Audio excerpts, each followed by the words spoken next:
Hi y'all, I'm Tiffany Bora, founder of The Tipsy Artist, and today I'm here to help you tackle one of the most important parts of your art business, pricing your art prints with confidence.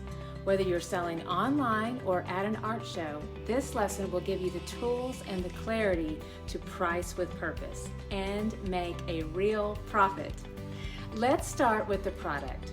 You want to choose something that is easy to reproduce, affordable to ship, beautiful in size and presentation, and appealing to your ideal buyer. For me, the 8x10 digitally signed archival print has become a bestseller.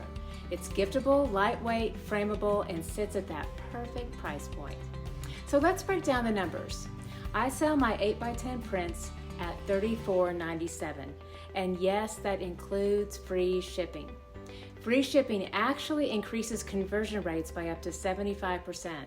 It works. Now for the promotions. I'll offer a flash sale for $27.98 and then run an ad with a sweet spot of $29.97. Pricing just under the $30 tends to be psychologically more beneficial and leads to more conversions.